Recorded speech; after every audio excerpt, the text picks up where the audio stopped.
Good afternoon everyone.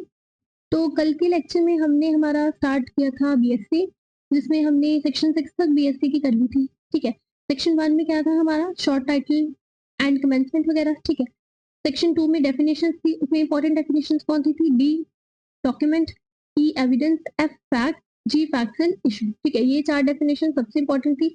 बाकी की definitions में है पर वो इतनी इंपॉर्टेंट नहीं जा रही। ठीक है, थर्ड में हमने क्या किया था कि कौन कौन से फैक्ट्स जो हैं जिनके एविडेंस दिए जा सकते हैं, सिर्फ और सिर्फ relevant facts and fact in issue के एविडेंस दिए जा सकते हैं। इनके अलावा किसी भी चीज का फैक्ट, किसी भी चीज का एविडेंस नहीं दिया जा सकता। रेलेवेंट फैक्ट हमें कहाँ पे दिए हुए हैं? सेक्शन 4 से लेके सेक्शन 50 ऑफ बीएससी में हमें रेलेवेंट फैक्ट मिल रहे हैं। ठीक है, सेक्शन 4 क्या कह रही थी?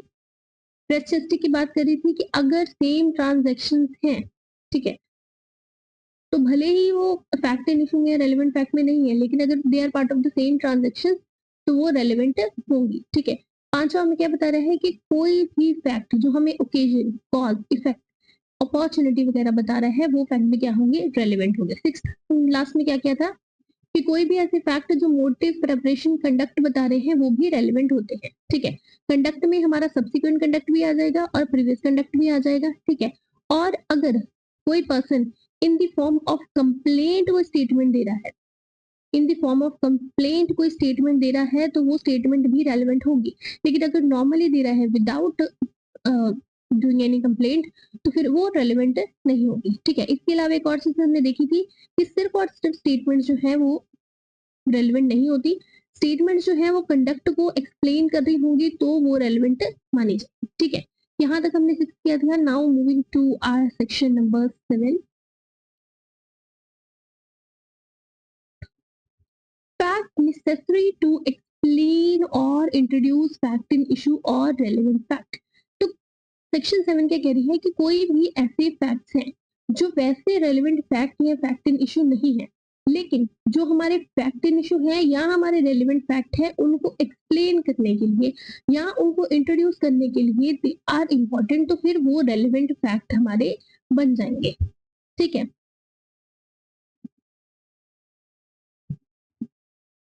इसमें एक्चुअली उन्होंने ना 7 तरह से दिए हुए हैं कि कौन कौन से हैं, तो हम सारे करेंगे। पहला है फैक्ट्स नेसेसरी टू एक्सप्लेन और introduce a fact in issue relevant fact. तो कोई भी ऐसे फैक्ट्स हैं जो नेसेसरी हैं, सी कोई भी ऐसे फैक्ट्स हैं जो नेसेसरी हैं टू एक्सप्लेन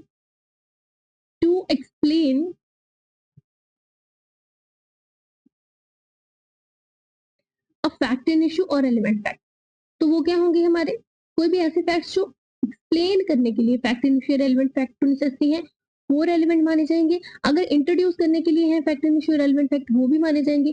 कोई भी ऐसे फैक्ट जो किसी भी फैक्ट इन इशू में या रेलेवेंट फैक्ट के जो इन्फ्लुएंस है उसको सपोर्ट कर रहे हैं या रिबट कर रहे हैं, दोनों ही रेलेवेंट माने जाएंगे। कोई भी ऐसे फैक्ट जो आइडेंटिटी एस्टेब्लिश कर रहे हैं of anything or any person whose identity is relevant तो वो भी रेलेवेंट माने जाएंगे।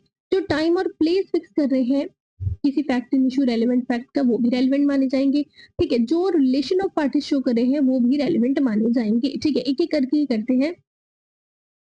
पहला क्या कह रहा है? Explanatory fact. देखो, एक्सप्लेनेटरी फैक्ट क्या होते हैं? जो हमें फैक्ट इन इशू हमारे रेलेवेंट फैक्ट को एक्सप्लेन कर रहे हैं। अभी ये जो फैक्ट है ये वैसे नॉर्मली रेलेवेंट नहीं है, लेकिन just because they are explaining the fact in issue relevant fact तो वो क्या माने जाएंगे? वो रेलेवेंट माने जाएंगे। एग्जाम्पल के लिए we have our see this, यहाँ पर ए को एक्यूज किया गया है किसी क्राइम के लिए। ठीक है, ए पे एक्यूजेशन क्या है कि उसने ये पर्टिकुलर क्राइम किया है। Now, soon after the commission of the crime, A absconded from his house is relevant under section 6। क्यों? क्योंकि ये तो हमें कंडक्ट बता रहा है ना? ये तो उसका आ जाएगा ना टाइम का। कहाँ गई सेक्शन मेरी? ए देख लो। ठीक है, देखो यहाँ पर क्वेश्चन क्या है कि क्या ये जो पर्टिकुलर डॉक्यूमेंट ए ने दिया है ये विल है या फिर नहीं है ए की। तो अब यहाँ पर एक ही क्या प्रॉपर्टी की स्टेट थी, ठीक है, उसकी कितनी प्रॉपर्टी है, फैमिली के साथ उसका क्या हिसाब किताब था, ये सारे जो है ये इंट्रोडक्टरी फैक्ट्स हैं। और ये फैक्ट वैसे रेलिवेंट नहीं है बिकॉज फैक्ट इन इशू में ये चीजें नहीं है। फैक्ट इन इशू में क्या है कि ये पर्टिकुलर चीज विल है या नहीं है, लेकिन बिकॉज ये जो फैक्ट्स हैं ये किसी केस को इंट्रोडक्शन के लिए जरूरी है तो ये हमारे रेलिवेंट फैक्ट माने जाएंगे। एक और एग्जाम्पल लो, सपोज यहाँ पर ए को जो है वो एक्यूज किया गया है थेफ्ट के लिए, ठीक है। अब यहाँ पर हम देखेंगे कि सपोज ए जो है वो शाम को 5 बजे जो था वो किसी होटल में सपोज उसने चोरी किया है, तो हम यहाँ पे लगा रहे हैं कि जो ए था वो शाम को 5 बजे होटल में आया था, ठीक है। तो उसने 7 बजे वो अपने रूम में गया, ठीक है। 5 से 7 वो बाहर ऐसे घूम घूम रहा था, देख रहा था सारी चीज़ों को व्हाटएवर। तो ये सारी जो चीज़ें हैं, this is not relevant. Relevant है ही नहीं, ये फैक्ट एंड इश्यू नहीं है। हमारा फैक्ट एंड इश्यू क्या है कि क्या ए ने चोरी करी है या नहीं करी है। लेकिन दीज़ आर इंट्रोडक्टरी फैक्ट, ठीक है। इंट्रोडक्टरी फैक्ट्स हैं ये हमें केस का जो बैकग्राउंड है वो समझा रहे हैं। तो दैट्स व्हाई ये जो फैक्ट्स होंगे ये क्या हो जाएंगे, हमारे रेलेवेंट फैक्ट आ जाएंगे, ठीक है। तो कोई भी ऐसे फैक्ट जो हमें एक्सप्लेन कर रहे हैं, इंट्रोड्यूस कर रहे हैं of the facts of the case, वो हमारे क्या हो जाते हैं, वो हमारे रेलेवेंट फैक्ट माने जाते हैं, ठीक है जी। Now moving to facts which help to support और रिबट द इन्फरेंस। कोई भी ऐसे फैक्ट कोई भी ऐसे फैक्ट जो फैक्ट इन इशू या रेलेवेंट फैक्ट की जो इन्फ्रेंस है उसको या तो सपोर्ट कर रहे हैं या फिर रिबट कर रहे हैं, तो वो हमारे रेलेवेंट माने जाएंगे। देखो यहाँ पर हमने फैक्ट इन इशू क्या रखा कि क्या ए ने चोरी करी थी या नहीं करी थी। अब यहाँ पर ए ने चोरी सपोज 7 बजे करी है। अब अगर ये चीज प्रूव हो जाए कि ए जो था 7 बजे इस होटल में था ही नहीं, इनफैक्ट ये जो होटल है वो दिल्ली में है और जो ए था वो तो कोलकाता में था उस टाइम पे, ठीक है। तो ये क्या है, ये क्या करे है, ये जो फैक्ट है ये सपोर्ट करेगा, सॉरी रिबट करेगा इस फैक्ट इन इशू को कि ए जो है वो चोरी कर ही नहीं सकता, बिकॉज चोरी दिल्ली में हुई है 7 बजे, लेकिन जो ए था वो कोलकाता में था 7 बजे। तो वो क्या हो जाएगा, it is rebutting away the inference. तो ये हमारा क्या हो जाएगा, रेलेवेंट फैक्ट हो जाएगा, ठीक है। वहीं अगर कोई ऐसा फैक्ट हो जाए जो सपोर्ट कर रहा है इस इन्फ्रेंस को कि हाँ ए ने ही चोरी करी थी, सपोज कोई पर्सन कह दे कि हाँ मैंने देखा था उसको उस टाइम पे वो वहीं पे था, व्हाटएवर, जो भी कोई भी ऐसे फैक्ट है जो सपोर्ट कर रहे हैं वो भी हमारे क्या आ जाएंगे, वो भी हमारे रेलेवेंट फैक्ट आ जाए, ठीक है जी। Next we have facts which establish identity of anything or person whose identity is relevant। कोई भी ऐसे फैक्ट हैं जो किसी भी चीज की, किसी भी पर्सन की आइडेंटिटी को एस्टैब्लिश कर रहे हैं, वो भी हमारे रेलेवेंट फैक्ट माने जाते हैं, ठीक है। चाहे किसी पर्सन की है, चाहे किसी ऑब्जेक्ट की है, किसी भी पर्सन की या ऑब्जेक्ट की आइडेंटिटी जो क्वेश्चन में है या फिर केस के लिए रेलेवेंट है, उसको हम मानेंगे। जैसे देखो कई बार होता है ना कि जैसे चोरी वगैरह होती है, ठीक है, मास्क वगैरह डालकर अगर चोरी करी है, तो कई बार होता है कि जो आई विटनेसेस होते हैं वो कहते हैं कि हमने उस पर्सन का जो है वो चेहरा नहीं देखा, लेकिन हाँ हमने देखा था कि उसके हाथ पे टैटू बना हुआ था या उसके यू नो हाथ पे ऐसे चोट लगी थी, आपने मूवीज में भी देखा होगा, तो ऐसी चीजें करती होती है। तो उन सब, तो वो सब क्या है, वो सारे फैक्ट्स हैं। वैसे ये फैक्ट कि उसके हाथ पे टैटू बना है या उसकी हाथ पे चोट लगी है, ये सारे फैक्ट्स जो है वैसे रेलिवेंट, वैसे ये फैक्ट्स जो है वो रेलेवेंट नहीं होते हैं। लेकिन क्योंकि ये जो फैक्ट है ये एस्टेब्लिश करेंगे आइडेंटिटी, आइडेंटिटी किसी पर्सन की एस्टेब्लिश कर रहे हैं, इसीलिए ये जो फैक्ट है ये रेलेवेंट माने जाते हैं, ठीक है। तो कोई भी ऐसे फैक्ट्स जो किसी पर्सन की, किसी ऑब्जेक्ट की आइडेंटिटी को एस्टेब्लिश कर रहे हैं, वो हमारे रेलेवेंट फैक्ट होते हैं। इसमें एक और कंसेप्ट आता है हमारे पास, test identification, test identification parade का, ठीक है, TIP।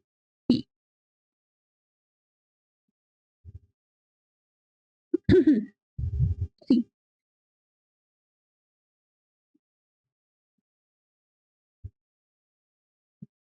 तो जब भी किसी पर्सन की जो आइडेंटिटी है वो इश्यू में होती है, उसको प्रूव किया जा सकता है, डिसप्रूव किया जा सकता है, सिर्फ डायरेक्ट टेस्टिमनी से नहीं, बल्कि बाय डिसिमिलैरिटी और similarity in personal characteristics, example height, age, size, hairstyle, clothing, caste, birthmarks, footprints, fingerprints. तो इन सब चीजों से हम क्या कर सकते हैं, किसी पर्सन की एस्टेब्लिश कर सकते हैं किसी पर्सन की आइडेंटिटी को, ठीक है जी। तो जब भी आइडेंटिटी किसी एक्यूज्ड की, किसी विक्टिम की, किसी विटनेस की डिस्प्यूटेड होती है या कंफर्मेशन चाहिए होती है, या किसी आइटम की जैसे वेपन हो गया, डॉक्यूमेंट हो गया, स्टोलन प्रॉपर्टी हो गई, इन सब चीजों की आइडेंटिटी जब डाउट में होती है, तो कोई भी ऐसी फैक्ट जो इन सब की आइडेंटिटी को, इन चीजों की आइडेंटिटी को इस्टेब्लिश करते हैं, वो फैक्ट्स जो है वो रेलेवेंट हो जाते हैं, ठीक है। इसमें टेस्ट आइडेंटिफिकेशन पीरियड आ जाएगा, वॉइस वीडियो रिकॉग्निशन आ जाएगी, हैंड राइटिंग सिग्नेचर वेरिफिकेशन आ जाएगी, डीएनए फिंगरप्रिंट और अदर फोरेंसिक कंफर्मेशन आ जाएगी, डिस्क्रिप्शन मैचिंग आ जाएगी। ठीक है। इसमें एक केस भी था सेल्वी वर्सेस स्टेट वाला, पे है नहीं, नोट्स में मैं डाल दूंगी। इसमें एक केस था सेल्वी वर्सेस स्टेट, उसमें क्या एक्चुअली उन्होंने होल्ड किया था। ठीक है। कौन सा केस था हमारा?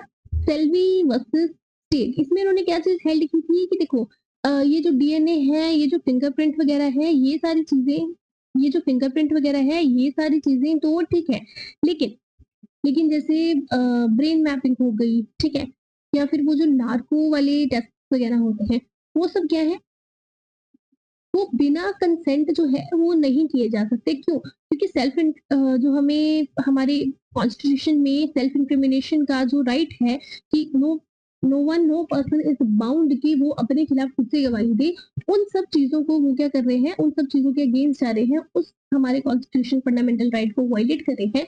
तो ये क्या है, बिना कंसेंट, ये चीज क्या है, अनकॉन्स्टिट्यूशनल है। देन वी हैव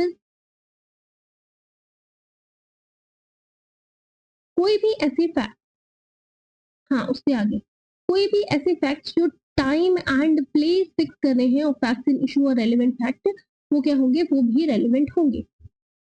बेसिकली अगर कोई बता रहा है कि अच्छा ये ऑफेंडर था, ये इस टाइम पे यहाँ पर था या इस जगह पर था, तो ऐसे फैक्ट वैसे रेलेवेंट हो ना हो, लेकिन अगर वो टाइम एंड प्लेस बता रहे हैं फैक्ट्स इन इशू की रेलेवेंट फैक्ट की, तो वो क्या होंगे, वो रेलेवेंट होंगे।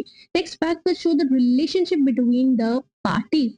अगर जहां पर भी रिलेशनशिप क्वेश्चन में है, ठीक है, या किसी और फैक्ट को इस्टेब्लिश करने की रिलेशनशिप इस्टेब्लिश करना जरूरी है, तो कोई भी ऐसे फैक्ट जो किसी पर्सन का रिलेशनशिप एस्टेब्लिश कर रहे हैं, वो रेलेवेंट आएंगे, वो रेलेवेंट माने जाएंगे। कब कब? जब वो रिलेशनशिप इश्यू में है। जैसे कि ए को एक्यूज किया गया ऑफ मर्डरिंग बी। अब यहाँ पर ये क्वेश्चन की ए एंड बी कजन से उनका लैंड डिस्प्यूट चल रहा था, ये रेलेवेंट होगा, यहाँ पर रिलेशनशिप भी रेलेवेंट होगा। तो क्यों? क्योंकि वो मोटिव को एस्टेब्लिश करेगा। ठीक है। तो जो भी फिर फैक्ट जो है वो एस्टेब्लिश कर रहे हैं रिलेशनशिप को, वो क्या आएंगे, वो रेलेवेंट आ जाएंगे। ठीक है जी। तो this was section 7। Now moving to section 8।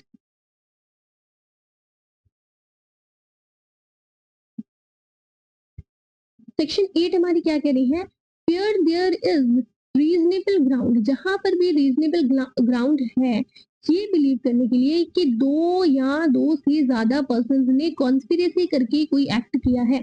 ठीक है। ये बेसिकली जहां पे कॉन्स्पिरेसी वगैरह होती है वहां पर ये सेक्शन अप्लाई होता है।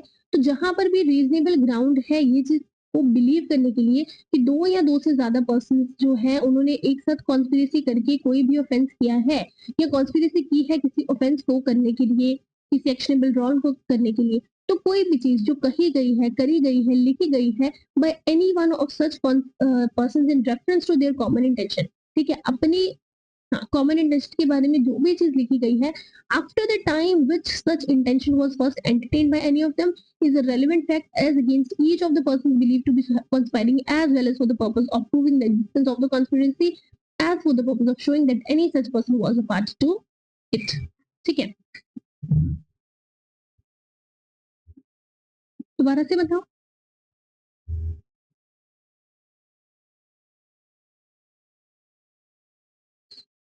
तो सेक्शन 8 क्या कह रहा है कि सेक्शन 8 क्या कह रहा है कि कोई भी, देखो, कोई भी ऑफेंस है जहां पर कॉन्स्पिरेसी करके दो या दो से ज्यादा पर्सन ने कोई ऑफेंस किया है, ठीक है, कॉन्स्पिरेसी करके दो या दो से ज्यादा पर्सन ने कोई ऑफेंस किया है, तो जब भी कॉन्स्पिरेसी का कोई भी एक्ट जो है उन्होंने कर दिया, ठीक है,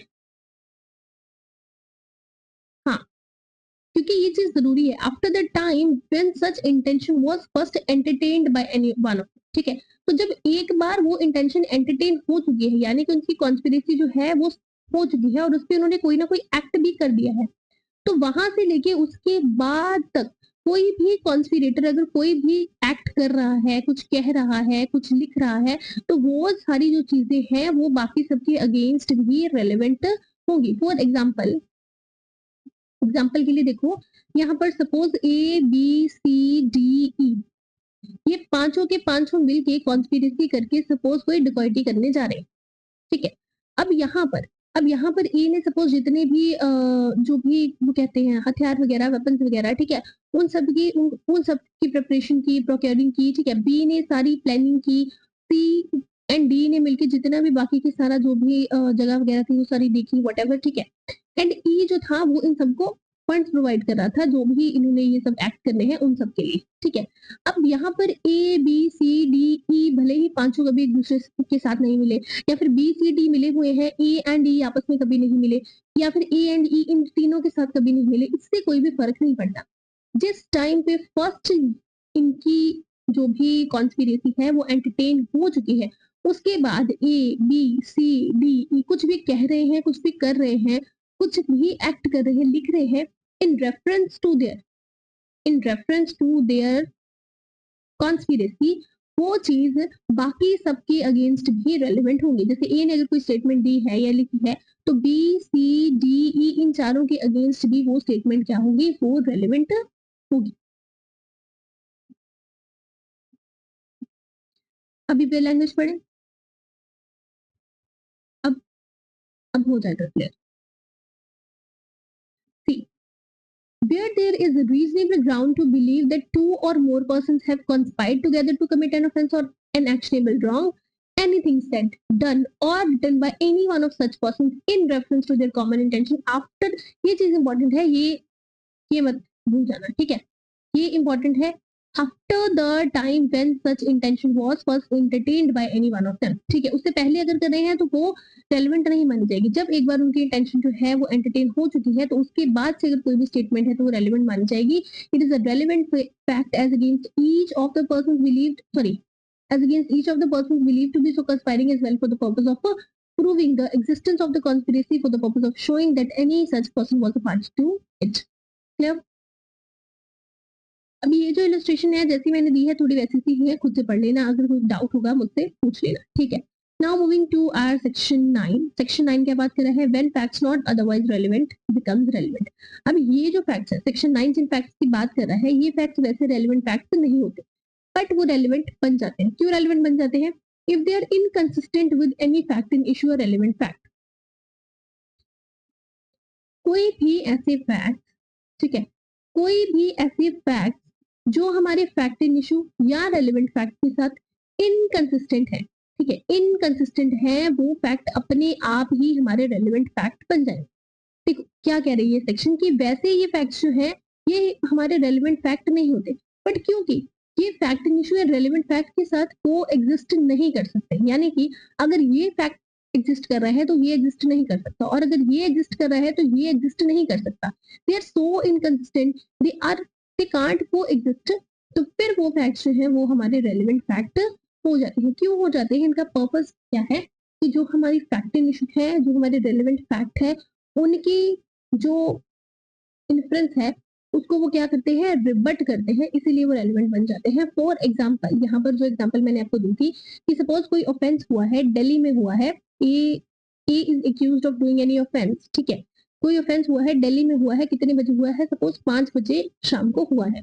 नाउ अगर ये चीज प्रूव हो जाए कि जो ए था वो उस टाइम पे यानी कि 5 बजे वो कोलकाता में था, तो this fact is inconsistent with our fact in issue, क्या हमारे रेलेवेंट फैक्ट के साथ। अगर वो दिल्ली में था तो वो कलकत्ता में नहीं हो सकता था, अगर वो कलकत्ता में था वो दिल्ली में नहीं हो सकता, तो दे कांट बी कोएग्जिस्ट।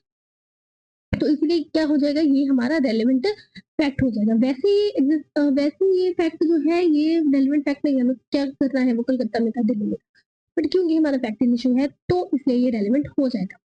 और इसको हम ना, ये जो चीज है कि ये यहाँ पर नहीं था, इनफैक्ट किसी दूसरी जगह पे था, इसको हम कहते हैं plea of अलाइबी।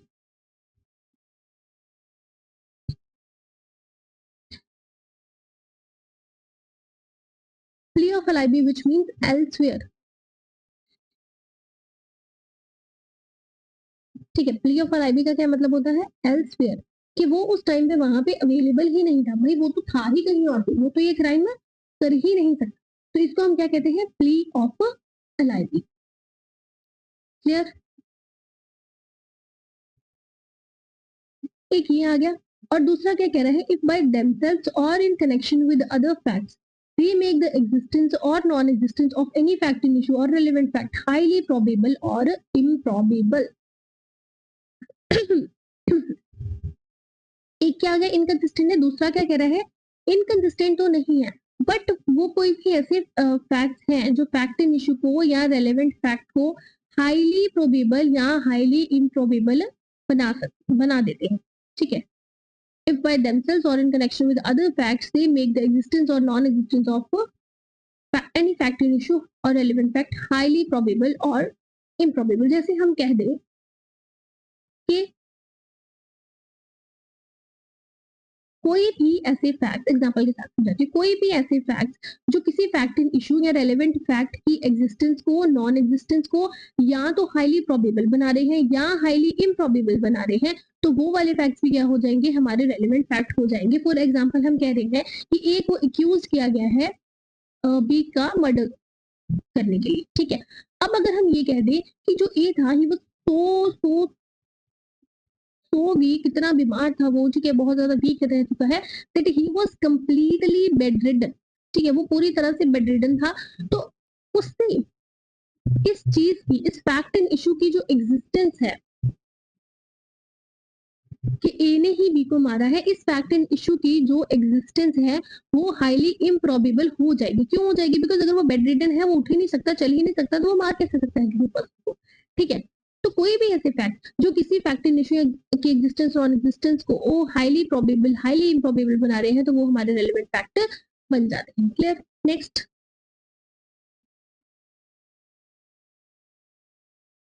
That's it. Now moving to section 13 है ना. 10 11 12 तो नहीं है सिलेबस में, 13 है ना, 12 भी नहीं शायद. Let me check. Yes, I have checked it. है ना section 2. Let's do it. Now fact showing existence of state of mind, body or bodily feeling. कोई भी ऐसी facts जो state of mind, state of body या फिर bodily feeling के बारे में बता रहे हैं, उनको शो कर रहे हैं, वो हमारे relevant fact में आएंगे, ठीक है. स्टेट ऑफ माइंड में क्या क्या आ जाएगा? किसी की इंटेंशन, किसी की नॉलेज, कोई गुड फेथ में काम कर रहा है, बैड फेथ में काम कर रहा है, नेग्लिजेंस के साथ काम कर रहा है, ठीक है, वो सब क्या आ गया हमारा स्टेट ऑफ माइंड में आ गया, ठीक है. स्टेट ऑफ बॉडी क्या आ गई? स्टेट ऑफ बॉडी और बॉडी फीलिंग मतलब कि किसी में कोई पेन हो रहा है किसी को, ठीक है, किसी व्हाटएवर, वो सारी चीजें जो है वो स्टेट ऑफ बॉडी या बॉडी फीलिंग में आपकी आ जाएगी. तो कोई भी ऐसे फैक्ट जो state of mind, state of body, body feeling show कर रहे हैं, वो हमारे रेलिवेंट फैक्ट होते हैं. और कोई भी ऐसी स्टेटमेंट्स जो होती है वो भी हमारी रेलिवेंट होती है, ठीक है. Fact showing the existence of any state of mind such as intention, knowledge, good faith, negligence, rash, ill will or goodwill towards any particular person, or showing the existence of any state of body or bodily feeling are relevant when the existence of any such state of mind or bodily feeling is an issue or relevant fact. तो जब भी कोई state of mind, state of body या bodily feeling issue में है, तो कोई भी ऐसे फैक्ट जो इनको स्टैब्लिश करते हैं वो हमारे रेलेवेंट फैक्ट होते हैं, ठीक है. जैसे हमारे पास क्वेश्चन क्या है कि क्या ए की इंटेंशन थी बी का मर्डर करने की, ठीक है, क्या इंटेंशन थी उसकी डेथ कॉज करने की बी की, तो कोई भी ऐसे फैक्ट जो उसकी इंटेंशन को दिखाएंगे हमारे, वो हमें रेलेवेंट फैक्ट है. Explanation 1. A fact relevant showing the existence of relevant state of mind must show that state of mind exists not generally but in reference to that particular matter in question. Explanation 1 क्या कह रही है कि जब state of mind की बात हो तो हम स्टेट ऑफ माइंड को देखेंगे in reference to that particular question and not generally, which means कि देखो जैसे ए ने बी को मारा है कि नहीं मारा है, हमारी इंटेंशन उसकी देखनी है हमें, ठीक है. तो हम यहाँ पर ये चीज नहीं देखेंगे कि ए जो है उसकी तो इंटेंशन हमेशा बुरी ही रहती है, वो सबको मारता पीटता रहता है, सबको मारता रहता है, तो बी को भी उसने उसकी डेथ कॉज कर दी होगी, हम ऐसा नहीं देखेंगे. तो जो भी स्टेट है वो हम जनरली नहीं देखेंगे, हम उस पर्टिकुलर मैटर इन क्वेश्चन जो है उसमें देखेंगे. जैसे हम कहें कि ए जो है हमारा जो फैक्ट इशू है वो ये है कि क्या ए ने चोरी करी है या नहीं करी, ठीक है. तो हम जनरली इस क्वेश्चन को डिसाइड नहीं करेंगे कि ए जो है वो तो सबकी चीजें चुराता रहता है, उसकी तो आदत है चोरी करना, तो उसे नहीं चोरी किया होगा. हम वो जो स्टेट ऑफ माइंड है उसको हम देखेंगे जनरली नहीं, बल्कि reference to that particular matter in question, ठीक है। एक्सप्लेनेशन 2 क्या कह रही है, but where upon the trial of a person accused of an offence the previous commission by the accused of an offence is relevant within the meaning of this section the previous conviction of such person shall also be relevant। ये explanation 2 क्या कह रही है कि जहां पर भी in the trial अगर प्रीवियस कमीशन किसी ऑफेंस की रेलेवेंट है तो फिर वहां पर प्रीवियस कन्विक्शन भी रेलेवेंट होगी, ठीक है।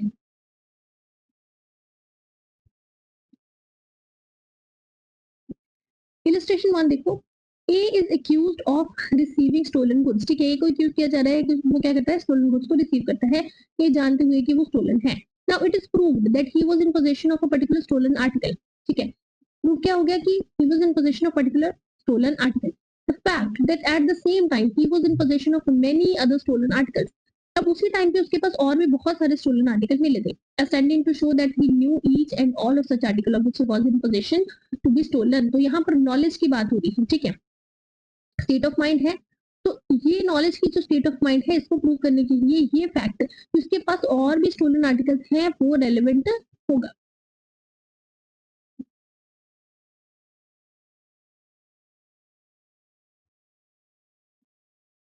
इलिस्ट्रेशन उसकी बाकी की सारी कर लेना, इट्स नॉट पॉसिबल कि मैं एक इलिस्ट्रेशन करवाऊं, बट इलिस्ट्रेशन जरूर कर लेना। रीजन है कि बहुत बार पूरी के पूरे इलिस्ट्रेशन उठाकर वो एग्जाम में डाल देते हैं, ठीक है।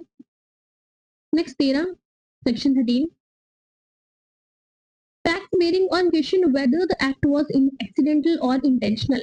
अभी ये जो सेक्शन 12 है वो जनरल स्टेट ऑफ माइंड की बात करता है, ठीक है। उसमें इंटेंशन नॉलेज सब कुछ आ जाएगा। अब यहाँ पर सेक्शन 13 में सिर्फ दो ही चीजों की बात हो रही है, कोई भी ऐसे फैक्ट जो हमें बता रहे हैं कि ये पर्टिकुलर एक्ट एक्सीडेंटल है या इंटेंशनल है, ऐसे फैक्ट्स होंगे वो रेलेवेंट होंगे कहाँ पर, जहां पर ये क्वेश्चन अराइज होगा कि क्या ये जो एक्ट है ये एक्सीडेंटली किया गया है या इंटेंशनली किया गया है, ठीक है।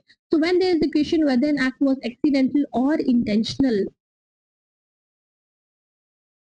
their language देखिए तो क्या कह रहे हैं, when there is a question, when there is question whether an act was accidental or intentional or done with a particular knowledge or intention, the fact that such act form part of series of similar occurrences, तो वहां पर अगर हम ये देख लें कि they are form part of similar occurrences कि मतलब ऐसे पहले भी हुआ है, तो अगर बार बार वो चीज हो रही है तो इट कांट बी एक्सीडेंटल, है ना। In each of the which person doing the act was concerned is relevant. For example यहाँ पर ए को एक्यूज किया जा रहा है कि ए को एक्यूज किया जा रहा है कि वो अपने घर जो है खुद ही जला देता है, किस लिए,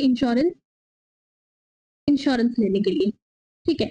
तो अब ये फैक्ट कि ए के पहले भी घर थे, सारे इंश्योर्ड थे और वो सारे सेम वे से जल गए, ये फैक्ट क्या हो जाएगा, ये रेलेवेंट फैक्ट हो जाएगा। क्यों, उसकी इंटेंशन को प्रूव करने के लिए कि जानबूझ के इंटेंशन और नॉलेज से इंश्योर्ड मनी को लेने के लिए वो जानबूझ के अपने घर है वो जला रहा है, ठीक है जी। Existence of course of business when relevant, when there is a question, जहां पर भी ये क्वेश्चन हो कि whether particular act was done the existence of any course of business, तो ये तो है नहीं ना, रहने देते हैं फिर, है ना, forget it। Next we have a section 22, right? 14 से बाद सीधा सेक्शन 22 ही है ना आपके सिलेबस में, यस 22 से 24 ही है।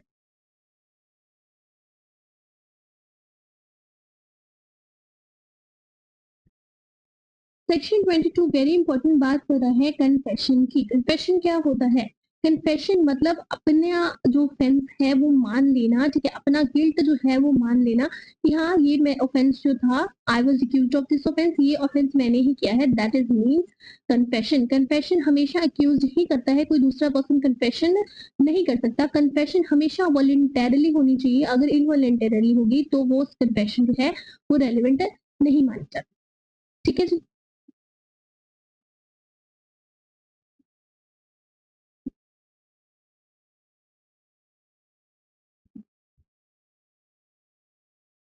सेक्शन 22 क्या कह रहा है, confession caused by inducement, threat, coercion और promise when irrelevant in criminal proceedings। Normally हमें सेक्शन बताता है कि ये सारी चीजें confession relevant होगी, सेक्शन 22 हमें बता रहा है कि कब कब confession जो है वो irrelevant मानी जाएगी। A confession made by an accused person is irrelevant. कब कब irrelevant मानी जाएगी? क्रिमिनल प्रोसीडिंग में if the making of the confession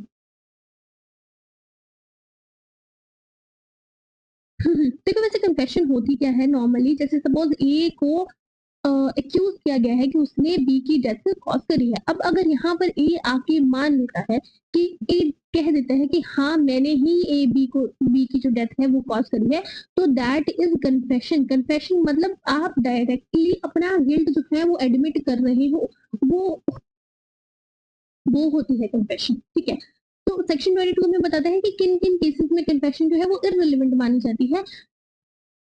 Confession जो है it is made by an accused is irrelevant in the criminal proceeding if the making of the confession appears। अगर court को लगता है that ये जो confession इस पर्सन ने की है वो किसी इंड्यूसमेंट की वजह से की है, मतलब किसी ने कोई लालच वगैरह दिया था, किसी थ्रेट की वजह से, किसी डराने धमकाने की वजह से, या फिर promise having reference to the charge against the accused person, या किसी पर्सन ने उसको प्रॉमिस किया था कि अगर तुम ये confession कर लोगे तो चार्ज के बारे में कि तुम्हारी सजा कम करवा दूंगा, वट एवर, ऐसी कुछ चीजें हैं। अगर किसी ऐसे प्रॉमिस की वजह से वो पर्सन कन्फेशन कर रहा है, और वो प्रॉमिस किसकी तरफ से आ रहा है? किसी भी ऐसे पर्सन की तरफ से जो इन अथॉरिटी है, और sufficient है in the opinion of the court to give the accused person grounds which would appear to him reasonable for supposing that by making it he would gain any advantage or avoid any evil of temporal nature in reference to the proceedings against him। देखो यहाँ पर समझते हैं हम अलग से। Section 22 क्या कह रहा है कि कोई भी, देखो सेक्शन 22 हमें क्या कहता है कि कन्फेशन जो है वो रेलेवेंट तभी मानी जाएगी अगर वो वॉलेंटरली की जा रही है, अपनी मर्जी से, सूझबूझ से, अपनी पूरी इच्छा से अगर आप कन्फेशन कर रहे हो तो वो वैलिड मानी जाती है। लेकिन अगर कोई भी कन्फेशन जो है वो बाय इंड्यूसमेंट की गई है, ठीक है, आपको डराया जा, सॉरी इंड्यूस किया जा रहा है, या बाय थ्रेट की गई है, या फिर बाय कोर्शन की गई है, ठीक है, या फिर किसी प्रॉमिस के चलते की। प्रॉमिस कैसा है?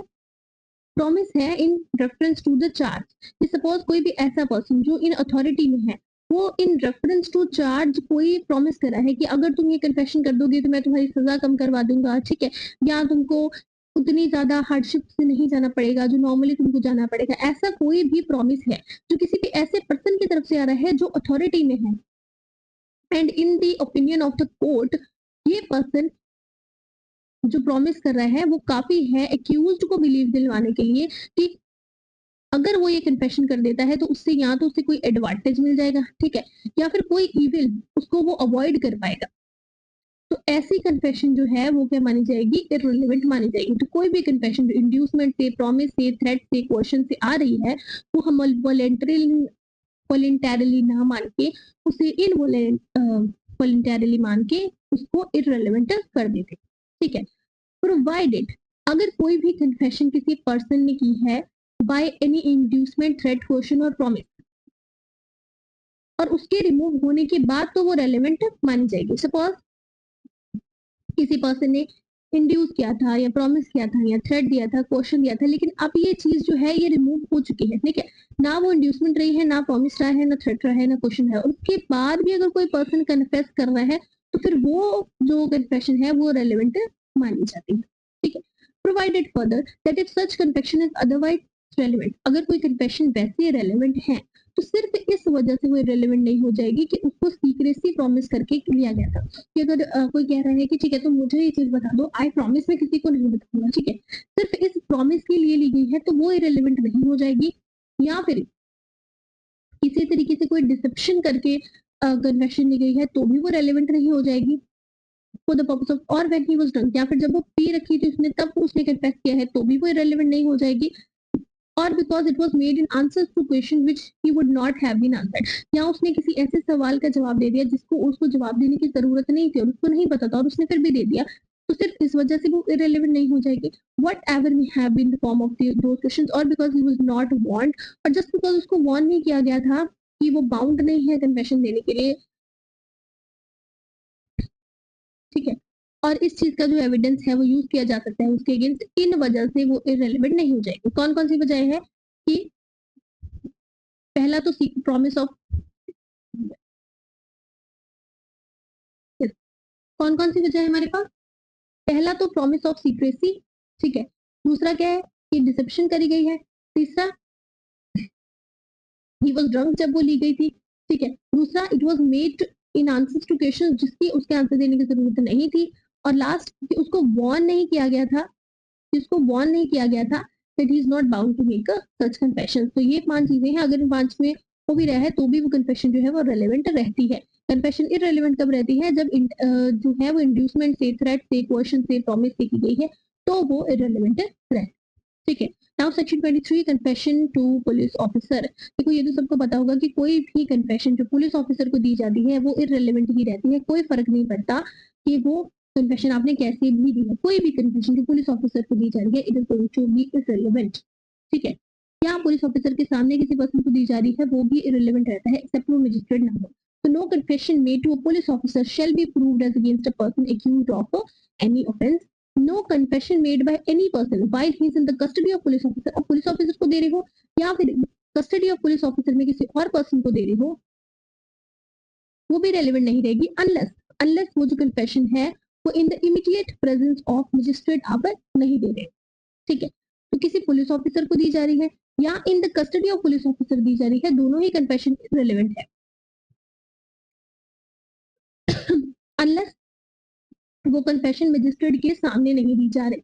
अब ये मजिस्ट्रेट के सामने दी गई, इसका जब आप बीएनएसएस पढ़ोगे उसमें सेक्शन 183 है हमारे पास, उसमें पूरा उन्होंने आपको वो भी दिया हुआ है। बट अभी यहाँ की बात कर रहे हैं, ठीक है। अभी इसकी प्रोवाइजो भी है। जनरल रूल क्या कह रहा है कि अगर पुलिस ऑफिसर के सामने इन the custody of police officer आप कोई भी कन्फेशन दे रहे हो वो रेलेवेंट नहीं मानी जाती है। एक और चीज इसमें याद रखना, इसमें सिर्फ कन्फेशन की बात हो रही है। अगर कोई स्टेटमेंट पुलिस के सामने दी जा रही है तो वो वेरी मच रेलेवेंट होती है, सिर्फ और सिर्फ कन्फेशन रेलेवेंट नहीं होती, ठीक है। और प्रोवाइजर इसको क्या कह रही है कि जब any fact is deposed to as to discovered in consequence of information received from a person accused of any offence, the custody of police officer so much of so information whether it amounts to confession or not relates distinctly to the fact discovered may be proved। Section 23 क्या कह रहा है कि अगर कोई police officer को या police officer की कस्टडी में कोई भी कन्फेशन आपने दी है, वो कन्फेशन क्या हो जाएगी? इररिलेवेंट हो जाएगी।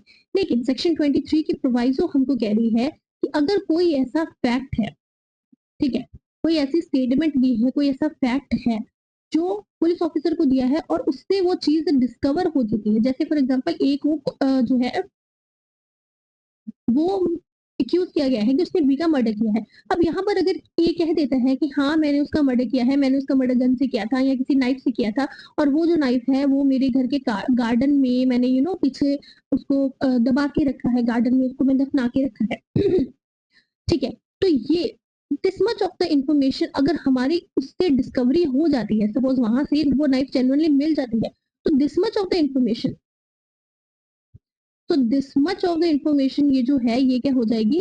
ये रेलेवेंट हो जाएगी। क्यों? क्योंकि यहाँ पर उसने कोई फैक्ट बताया, ठीक है, वो फैक्ट जो है वो डिस्कवर भी हो गया, तो डिस्कवरीज अगर यहाँ पे हो रही है तो वो रेलेवेंट हो जाती है। दोबारा से पढ़ो, प्रोवाइडेड दैट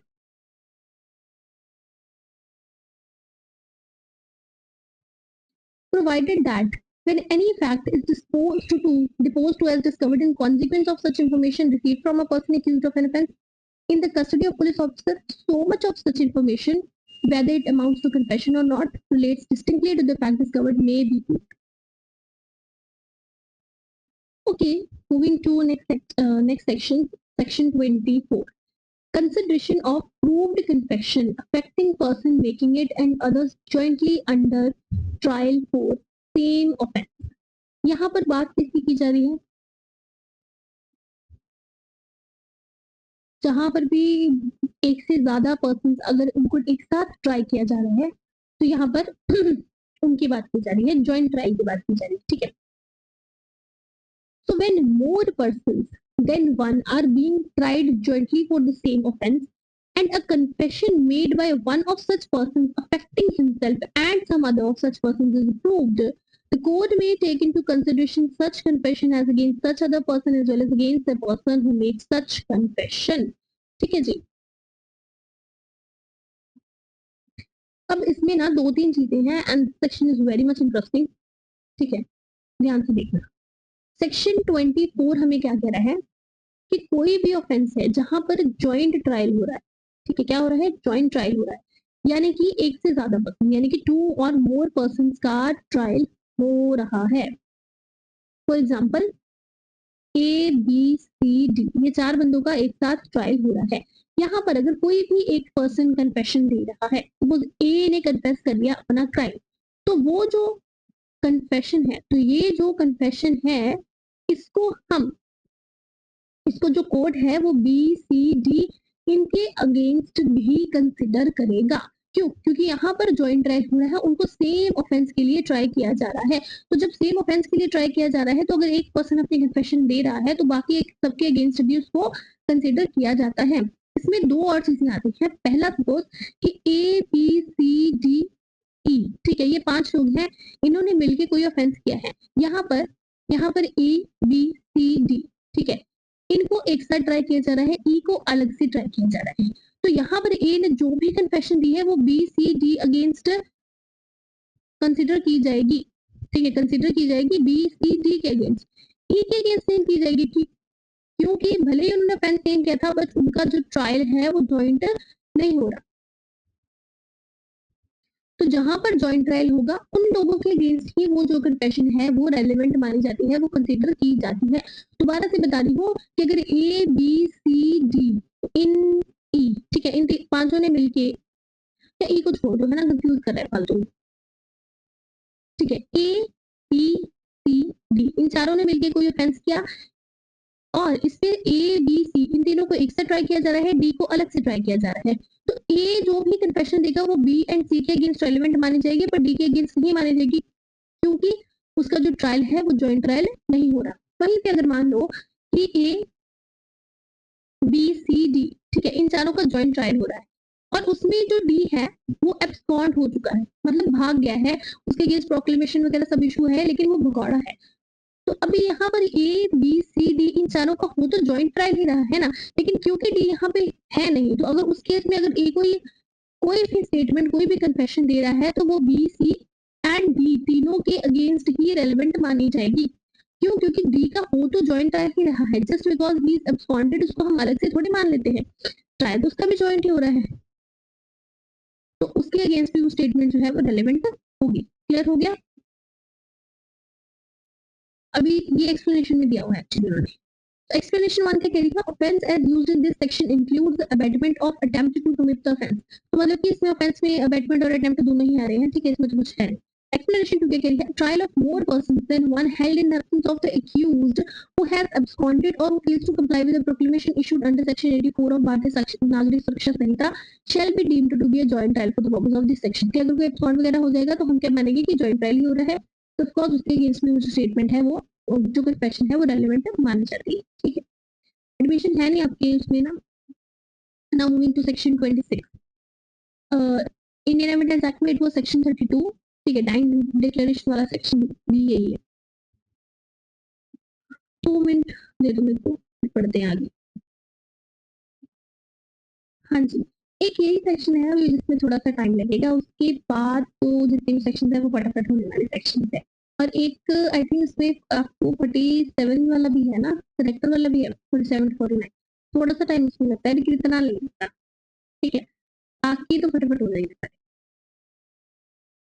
मुझे नहीं लगता कि 2 घंटे की क्लास होगी, उससे भी आई थिंक पहले ही हो जाएगा ये, बढ़िया है। तो जैसे जैसे हुए जाते हैं प्लीज आप अपने एमसीक्यूज वगैरह ट्राई करते रहना साथ साथ में, तो they are also very important. Now section 26, Section 26 cases in which statement of relevant fact by a person who is dead or who can't be found etc. is relevant. तो statement चाहे written है चाहे verbal है, statements हैं relevant fact की किसी ऐसे person ने की है जो या तो मर चुका है who is dead, या फिर अभी वो मिल नहीं सकता who can't be found, या फिर who has become incapable of giving evidence because of जो भी disability या whatever reason is incapable of giving evidence, or whose attendance can't be procured without an amount of delay or expense which under the circumstance of the case appears to the court unreasonable are themselves relevant facts in the following cases. तो basically section 32 हमें क्या कह रहा है कि कोई भी ऐसी स्टेटमेंट्स हैं, कोई भी ऐसी स्टेटमेंट्स हैं जो किसी ऐसे पर्सन के द्वारा दी गई है जो या तो अभी मर चुका है, ठीक है, या अभी वो नहीं मिल रहा, ठीक है, गुम गया है या वॉट एवर रीजन, या फिर इनकेपेबल हो चुका है एविडेंस देने के, अभी वो एविडेंस नहीं दे सकता, ठीक है, या फिर जिसकी अटेंडेंस प्रिक्योर नहीं की जा सकती without an amount of unreasonable delay, जो कोर्ट को लगता है कि अनरीजनेबल है। तो उन केसेस में अगर उस पर्सन ने पहले कोई स्टेटमेंट दी है तो वो ही स्टेटमेंट को हम रेलेवेंट स्टेटमेंट मान लेते हैं, ठीक है। जैसे मान लो ए ने कोई स्टेटमेंट दी थी जिसे बी एंड सी का झगड़ा हो रहा था, ठीक है, क्वेश्चन हमारे क्वेश्चन इन इशू क्या है कि क्या जो बी है वो ए का बेटा है नहीं है, व्हाटएवर ऐसा कुछ इशू है, ठीक है। तो अब अगर ए ने अपने जीवित होते टाइम स्टेटमेंट दी थी कि बी उसका बेटा है, तो ये जो स्टेटमेंट है ये स्टेटमेंट क्या मानी जाएगी, रेलेवेंट मानी जाएगी, बिकॉज ए अभी मर चुका है, तो उसने अगर कोई स्टेटमेंट दी है तो वो क्या है, वो रेलेवेंट स्टेटमेंट है, ठीक है। उसमें सबसे पहले हमारे पास तो ऐसे ही सारे नंबर ऑफ स्टेटमेंट दी है, एक एक करके सारे करेंगे। सबसे पहले we have a dying declaration, very important, सबसे इंपॉर्टेंट इस सेक्शन में यही है 26A।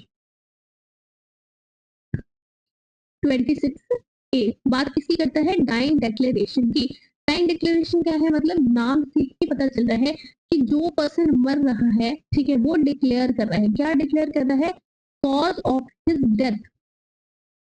पहली सेक्शन में क्या आ रहा है हमारे पहले सब सेक्शन में कि जो person person who is dying वो डिक्लेयर कर रहा है कॉज ऑफ हिज डेथ। जैसे कि ए एंड बी का बहुत ज्यादा झगड़ा हुआ, बी ने बहुत जोर से ए के सर पे रॉड लगा दी, अभी ए जो है वो बहुत ज्यादा जख्मी हालत में हॉस्पिटल में पड़ा हुआ है और मरते हुए वो अपनी स्टेटमेंट दे रहा है कि जो बी है उसने ही ए की जो मर्डर है वो कॉज किया है, ठीक है। तो ये क्या हो गया, ये क्या हो गया, ए की क्या हो गई, डाइंग डिक्लेरेशन हो गई। क्यों, क्योंकि वो क्या कर रहा है, अपने मरने का जो कॉज है वो डिक्लेयर कर रहा है, ठीक है। तो ये क्या हो गया, ये डाइंग डिक्लेरेशन हो गई।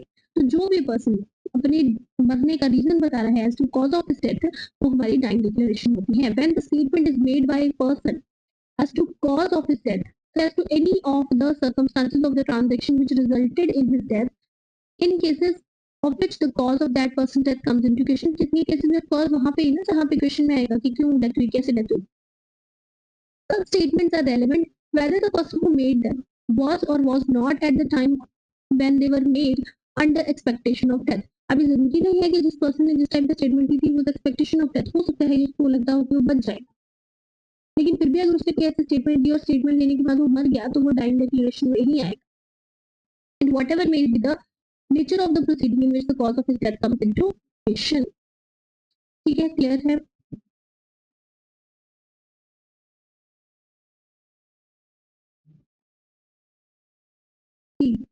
अच्छा एक और चीज है इसमें ना, ये तो चलो डाइंग डिक्लेरेशन है, कन्फेशन में ना दो तीन पॉइंट्स होते हैं, जैसे एक्स्ट्रा जुडिशियल कन्फेशन होता है और एक जुडिशियल कन्फेशन होता है, एक कन्फेशन होता है, वो मैं तीनों चीजें मुझे करानी थी, मैं भूल गई।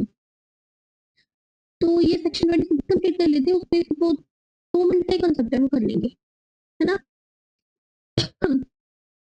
तो let's start.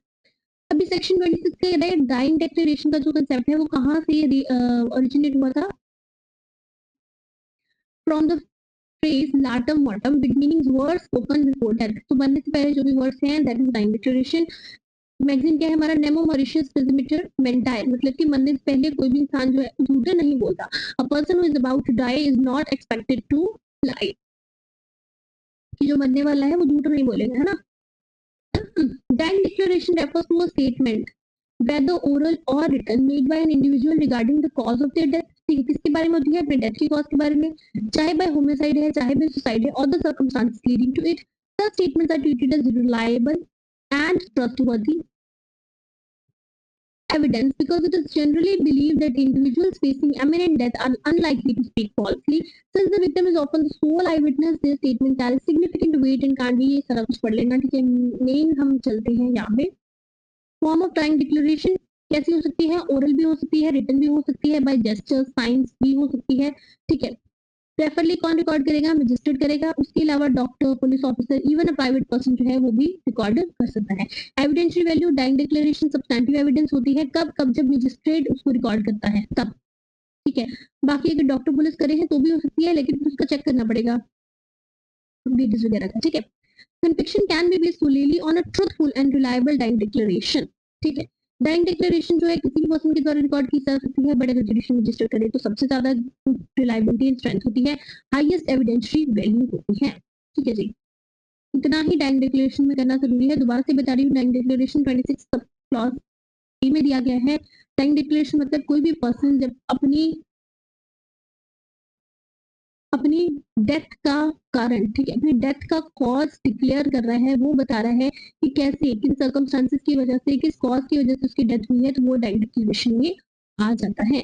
Next we have when statement was made by such, अभी बी पे आ जाओ ना, ए हो गया। So when the statement was made by such person in the ordinary course of business, and in particular when it consists of any entry or memorandum made by him in book kept in the ordinary course of business, or in the discharge of professional duty, or an acknowledgement written or signed by him for the receipt of money, goods वगैरह वगैरह वगैरह।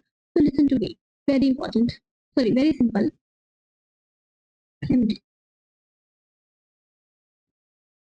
Clause 2 क्या कह रहा है कि कोई भी ऐसी स्टेटमेंट है, ठीक है, कोई भी ऐसी स्टेटमेंट है जो किसी ऐसे पर्सन ने दी है जिसकी डेथ हो चुकी है, ठीक है, या फिर अभी वो मिल नहीं सकता, इनकेपेबल है एविडेंस देने के लिए, या फिर टू कांट बी फाउंड, या फिर उसको उसकी जो अटेंडेंस है वो प्रोक्योर नहीं की जा सकती विदाउट अनरीचेबल डेट एक्सेट्रा। ठीक है, उसने कोई भी स्टेटमेंट जो थी वो ऑर्डिनरी कोर्स में अपनी बुक्स में लिखी हुई है, तो वो जो ऑर्डिनरी कोर्स में उसने बुक्स में जो भी लिखा हुआ है वो रेलिवेंट माना जाएगा। फॉर एग्जाम्पल कि जैसे सपोज आपके घर वगैरह का कोई इशू हो जाता है, ठीक है, तो वहां पे जो भी पटवारी वगैरह है उसने कोई भी स्टेटमेंट वगैरह या जो भी रजिस्ट्री वगैरह करवाई हुई है, ठीक है, उसने जो भी उसमें जो भी उनका रजिस्टर होता है जिसमें वो सारी एंट्रीज वगैरह करते हैं, उसने एंट्री वगैरह करके रखी हुई है। या फिर कोई और पब्लिक सर्वेंट है, ठीक है, उन्होंने अपने कोई रजिस्टर में कुछ भी एंट्री वगैरह करके रखी हुई है, अभी उसके बाद वो पब्लिक सर्वेंट जो है उसकी ट्रांसफर हो गई है, तो अब आप जाके उस पब्लिक सर्वेंट को नहीं ढूंढोगे। तो ये ऑर्डिनरी कोर्स ऑफ बिजनेस में उन्होंने जो भी एंट्रीज अपनी डाली हैं वो एंट्रीज क्या हो जाएंगी, वो रेलिवेंट एंट्रीज मानी जाएगी। ठीक है जी, नाउ इतना क्लियर हो गया। सेक्शन 3 क्या कह रहा है, when the statement against the pecuniary और proprietary interest of the person making it, or when if true it would expose him or would have exposed him to a criminal prosecution or to a suit for damages। तो अगर कोई भी statement है किसी मतलब जो भी person है कि डेड है, मिल नहीं सकता वगैरह वगैरह, ठीक है, उनके द्वारा दी गई है, और वो स्टेटमेंट ऐसी स्टेटमेंट है जो उनके किसी भी तरीके से पिक्यूनरी और प्रॉपर्टी, पिक्यूनरी मतलब पैसे को लेके, प्रॉपर्टी मतलब प्रॉपर्टी को लेके, ठीक है, उनके इंटरेस्ट के खिलाफ है, ठीक है, या फिर कोई ऐसी स्टेटमेंट है कि अगर वो सच है तो they can expose him to any criminal prosecution, या फिर किसी भी तरीके से कोई सूट वगैरह में, फिर भी उसने किसी ने ऐसी स्टेटमेंट दी है तो वो रेलिवेंट मानी जाएगी। मेन पर्पस क्या है कि कोई भी बंदा अपने खिलाफ स्टेटमेंट दे रहा नहीं है, और अगर वो दे रहा है तो इट मस्ट बी ट्रू। ठीक है जी, जी क्या कह रहा है, when the statement gives the opinion of any such person, ठीक है, अभी स्टेटमेंट क्या है, किसी भी तरह से किसी पर्सन का ओपिनियन है किसके बारे में, किसी पब्लिक राइट या कस्टम के बारे में, ठीक है, कि वो एग्जिस्ट कर रहा है या नहीं कर रहा है, ठीक है, मैटर ऑफ पब्लिक और general interest, the existence of which the existence of which if it existed he would have been likely to be aware and when such statement was made before any controversy। ठीक है, अगर मतलब कोई भी person है कोई ऐसी statement कर रहा है किसी पब्लिक राइट या कस्टम के बारे में, और वो भी तब कर रहा था जब वो कस्टम, वो जो भी कंट्रोवर्सी थी वो राइज नहीं हुई, तो वो भी रेलिवेंट माना जाएगा। ठीक है, अगर किसी रिलेशनशिप के बारे में कोई स्टेटमेंट है, रिलेशनशिप क्या होना चाहिए, ब्लड के बारे में, मैरिज, एडॉप्शन, ठीक है, किसी भी रिलेशनशिप के बारे में कोई स्टेटमेंट है और उस पर्सन के पास स्पेशल मीन्स है, नॉलेज मतलब स्पेशल मीन्स ऑफ नॉलेज है, और वो कोई स्टेटमेंट कर रहा है तो वो भी रेलिवेंट मानी जाएगी। इसमें भी बात की जा रही है, statement relates to existence of any relationship by blood, marriage, adoption, और यहाँ पर विल और डीड के थ्रू होता है या टॉम्स्टोन वगैरह पे लिखा होता है। ई एंड एफ में यहाँ पे करते हैं, डिफरेंस क्या है, देखो ई क्या बात कर रहा है, ई एंड एफ दोनों ही बात कर रहे हैं रिलेशनशिप की, ठीक है, जहां पर भी रिलेशनशिप के बारे में कोई स्टेटमेंट दी होती है वो रिलेवेंट मानी जाती है। ठीक है, अब यहाँ पर रिलेशनशिप किसके बारे में है, ब्लड के बारे में, एडॉप्शन के बारे में, या फिर मैरिज वगैरह जो भी है। ठीक है, अब यहाँ पर जब रिलेशन की बात करें है तो यहाँ पर जो रिलेशन है वो दोनों लिविंग पर्सन के बीच में भी हो सकता है, किसी लिविंग या किसी डिसीज पर्सन के बीच में भी हो सकता है। ठीक है, लेकिन यहाँ पर जो रिलेशनशिप है एफ क्लॉज में, वहां पर रिलेशनशिप मोस्टली डिसीज पर्सन के बीच में ही होते हैं। सेकेंडली यहाँ पर जो रिलेशनशिप की बात की जा रही है, वहां पर जो पर्सन है उसके पास किसी तरीके से कोई स्पेशल मीन्स ऑफ नॉलेज होनी चाहिए उस रिलेशनशिप के उसको जानने में। ठीक है, जैसे ए है बी का एडॉप्टेड चाइल्ड है, तो ए के पास भी स्पेशल मीन्स है जानने के, ठीक है। या फिर ए की जो मदर है, ग्रैंड मदर है, अ, या फिर ए की जो वाइफ है, उनके पास भी स्पेशल मीन्स है। तो यहाँ पे क्या होना चाहिए, स्पेशल मीन्स ऑफ नॉलेज होनी चाहिए उस रिलेशनशिप के बारे में। यहाँ पर कोई भी स्पेशल मीन्स ऑफ नॉलेज की रिक्वायरमेंट नहीं है। यहाँ पर अगर किसी विल के थ्रू, किसी डीड के थ्रू, या किसी पेडिग्री के थ्रू, या किसी टॉम्बस्टोन वगैरह पे देखा ना पुराने जो भी होते थे, उसमें रिलेशनशिप उन्होंने ऐसे मतलब वो पूरा फैमिली ट्री सा बनाया होता था, वहां पे लिखे होते थे, ठीक है। तो वैसा भी है कुछ, तो चल रहा है, चल जाएगा। स्पेशल मीन्स ऑफ नॉलेज की रिक्वायरमेंट नहीं है। तो क्लियर है आपको इतनी चीज कि ई में दोनों ही या तो लिविंग पर्सन की बात होगी या फिर लिविंग या डिसीज की होगी। इसमें दोनों ही डिसीज होने चाहिए, ठीक है। इसमें जो पर्सन है जो स्टेटमेंट दे रहा है उसके पास किसी तरीके से कोई स्पेशल मीन्स ऑफ नॉलेज होनी चाहिए। यहाँ पर ऐसी कोई भी रिक्वायरमेंट नहीं है। विल डीड पेडिग्री के थ्रू भी आप अगर बता रहे हो तो वो इनफ रहेगा, ठीक है।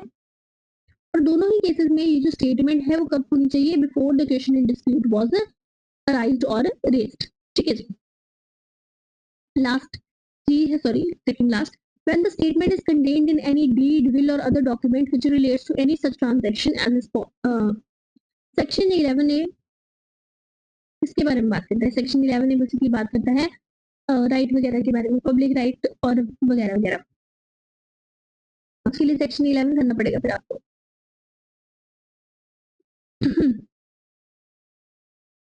थोड़ा सा सेक्शन 11 में बता देती हूँ, इतनी गहराई में हम नहीं जाएंगे, ठीक है, थोड़ा ऊपर ऊपर से देखिए। देख, सेक्शन 11 हमारा क्या कहता है कि जब भी कोई राइट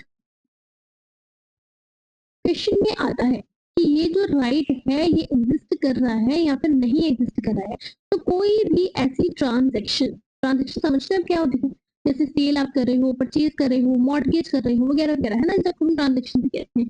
तो कोई भी ऐसी ट्रांजेक्शन है जिससे हमें पता चल रहा है कि ये जो राइट है ये एग्जिस्ट कर रहा है, तो वो ट्रांजेक्शन रेलेवेंट मानी जाती है, ठीक है। दूसरा, कोई भी इंस्टेंसेस है, इंस्टेंसेस मतलब एग्जांपल्स वगैरह, जहां पर वो जाके पर्सन अपना जो राइट है उसको एंजॉय कर रहा है, या फिर जहां पर वो पर्सन को उस राइट को एंजॉय करने के लिए मना किया गया है, रोका गया है, तो ऐसे कोई भी इंस्टेंसेस हैं वो भी रेलेवेंट माने जाते हैं। फॉर एग्जांपल, यहाँ पर अभी क्वेश्चन अराइज हुआ कि ये जो पर्टिकुलर रास्ता है, ठीक है, इसको ए यूज कर सकता है या नहीं कोई यूज कर सकता है। अब ए अगर कहे, या वेल लगा लो, ठीक है, वेल वेल होता है ना, कुआं पानी वाला, ठीक है, वो लगा लो। कि अब यहाँ पर क्वेश्चन अराइज होता है कि क्या इस वेल को ये यूज कर सकता है, नहीं यूज कर सकता है। अब अगर ये कहे कि मैं इस वेल को बचपन से यूज करता आ रहा हूँ, मेरे ग्रैंड फादर, मेरे फादर, ये सब भी यूज कर रहे हैं, तो ये सब क्या है, ये सब इंस्टेंसेस हैं जहां पर वो पर्सन यूज कर रहा है। तो ये सारी इंस्टेंसेस, ये सारी एग्जांपल्स क्या होंगी, रेलेवेंट एग्जांपल्स मानी जाएंगी। सेकेंडली, अगर वो कहे कि ये जो वेल है ये हमारा ही वेल है, ये हमने बनवाया था, या मुझे ये जो वेल है बाय एनी ट्रांजेक्शन मेरे किसी और पर्सन ने मेरे फादर को, मेरे ग्रैंडफादर को ट्रांसफर किया था, तो हमारे पास इस चीज को यूज करने का राइट है, एग्जाम्पल के लिए बता रही हूँ। तो वो क्या हो जाएगा, वो ट्रांजेक्शन भी क्या हो जाएगी, वो रेलेवेंट ट्रांजेक्शन हो जाएगी। तो सेक्शन 11 क्या कह रहा है कि जब भी कोई right existence non existence issue में आती है, तो कोई भी ऐसी ट्रांजेक्शन जो हमें बता रही है कि सामने वाले पर्सन के पास राइट है, कि कोई भी ऐसी इंस्टेंस, कोई भी ऐसी एग्जांपल जो हमको बता रही है कि सामने वाला पर्सन इस टाइम पे अपने राइट को यूज कर रहा था, वो दोनों चीजें जो होंगी वो क्या हो जाएंगी, वो रेलेवेंट मानी जाएंगी, ठीक है जी। ये हमारा सेक्शन 11 में कह रहा है। नाउ सेक्शन 26 क्लॉज जी हमें क्या कह रहा है कि जब भी स्टेटमेंट किसी डीड में, किसी बिल में, किसी अदर डॉक्यूमेंट में है, तो वो भी रेलेवेंट मानी जाती है। तो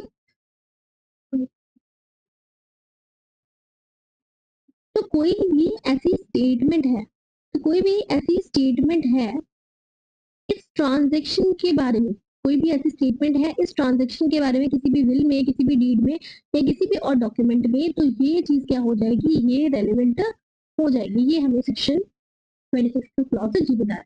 और एच क्या बता रहा है कि जहां पर नंबर ऑफ पर्सन ने कोई स्टेटमेंट दी है, या फिर कोई नंबर ऑफ पर्सन ने कोई चीज एक्सप्रेस की है, तो वो भी फिर अगर जहां पैटर्न क्वेश्चन होगा वो वाला पार्ट जो है वो रेलेवेंट माना जाएगा, ठीक है जी। दोबारा से एक बार सेक्शन देख लें हम।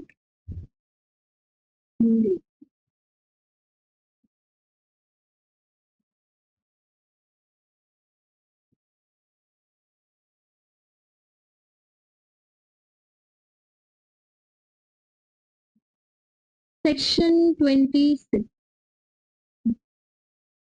सेक्शन 26 किन चीजों की बात कर रहे हैं? उनके द्वारा स्टेटमेंट्स जो पर्सन या तो मर चुके हैं या नहीं मिल रहे हैं या फिर इनकेपेबल हो चुके हैं एविडेंस देने के लिए, या फिर जिनकी अटेंडेंस प्रोक्योर नहीं की जा सकती without an amount of delay और एक्सपेंस। ठीक है, और कोर्ट को अनरीजनेबल लगता है कि इतना डिले करने की, एक्सपेंस करने की जरूरत नहीं है। तो सबसे पहले हम पढ़ेंगे डाइंग डिक्लेरेशन। डाइंग डिक्लेरेशन में क्या है कि अगर कोई भी पर्सन कॉज बता रहा है अपनी डेथ का, ठीक है, तो वो स्टेटमेंट्स जो कॉज बता रही है वो स्टेटमेंट क्या हो जाएंगे, रेलेवेंट हो जाएंगे। फर्क नहीं पड़ता कि जब वो स्टेटमेंट दे रहा था he was under expectation of death और नॉट। और ये जो स्टेटमेंट है ये ओरल भी हो सकती है, बाय जेस्चर भी हो सकती है, रिटन भी हो सकती है, कोई फर्क नहीं पड़ता। अगर मजिस्ट्रेट रिकॉर्ड करेगा तो सबसे ज्यादा हायर वैल्यू होगी, बाकी डॉक्टर, पुलिस ऑफिसर, कोई नॉर्मल पर्सन कर सकता है, लेकिन ऑफकोर्स वैल्यू जो है वो कम हो जाएगी फिर थोड़ी। ये हमें क्या कह रहा है कि अगर कोई भी स्टेटमेंट किसी ऐसे पर्सन ने दी है जो मर चुका है या फिर इनकेपेबल है या फिर अभी नहीं मिल सकता, वट एवर जो भी रीजन है, और उसने वो statement in the ordinary course of business अपने बुक्स में रिकॉर्ड की थी, ठीक है, तो ये ऑर्डिनरी कोर्स ऑफ बुक्स में जो बिजनेस में उसने जो स्टेटमेंट रिकॉर्ड की थी वो रेलिवेंट मान ली जाएंगे। ठीक है, थर्ड क्या कह रहा है कि अगर कोई पर्सन अपने पिक्यूनरी या प्रोप्राइटरी इंटरेस्ट के बारे में स्टेटमेंट दे रहा था या फिर कोई ऐसी स्टेटमेंट उसने दी थी जो उसको एक्सपोज कर सकती थी टू क्रिमिनल प्रोसिक्यूशन या फिर सूट फॉर डैमेजेस, तो अगर उसने कोई ऐसी स्टेटमेंट दी है तो वो भी रेलिवेंट मानी जाएगी, क्योंकि कोई भी पर्सन अपने इंटरेस्ट के अगेंस्ट स्टेटमेंट बहुत कम देता है। ठीक है, नेक्स्ट क्या कहना है हमें कि अगर कोई भी ऐसी स्टेटमेंट है जो स्टेटमेंट ओपिनियन के बारे में बता रही है, ठीक है, ओपिनियन दे रहा है वो इसके बारे में किसी पब्लिक राइट या कस्टम के बारे में, जब वो पब्लिक राइट और कस्टम जो था क्वेश्चन में नहीं था, ठीक है, कंट्रोवर्सी में नहीं था, तो ऐसी कोई स्टेटमेंट जो है वो भी रेलिवेंट मानी जाएगी। ठीक है, अगर कोई स्टेटमेंट रिलेट करी है to the existence of any relationship, blood, marriage और अडॉप्शन, तो वो स्टेटमेंट भी रेलिवेंट होती है। पर्सन के पास स्पेशल मीन्स ऑफ नॉलेज होने चाहिए स्टेटमेंट को देने वाले के पास। ठीक है, नेक्स्ट वी हैव कि जब भी जो स्टेटमेंट है अगर वो बाय किसी भी मतलब रिलेशनशिप के बारे में, एग्जिस्टेंस के बारे में है, इनके बारे में, इनके बीच में बिटवीन डिसीज्ड पर्सन, और वो किसी विल में, डीड में, किसी टॉम्बस्टोन में, किसी फैमिली पेडिग्री में लिखा गया है, तो वो भी रेलेवेंट होगा। अब यहाँ पर स्पेशल मीन्स ऑफ नॉलेज की रिक्वायरमेंट नहीं होती है।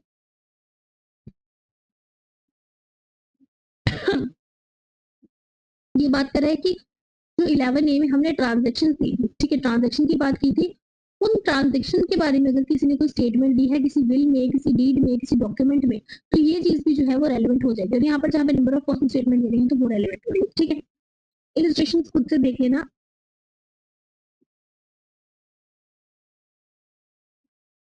सबसे बोलूँ ना कि तुम गला अभी मेरा ना आवाज नहीं निकल रही है। आप तो सुन रहे हो ना सुन के, अब पढ़ रही हो आप भी, आई नो, बट मतलब कब से बोल रही हूँ ना मैं, like it has been like more than 2 hours, तो अभी आवाज नहीं आ रही। नेक्स्ट वी हैव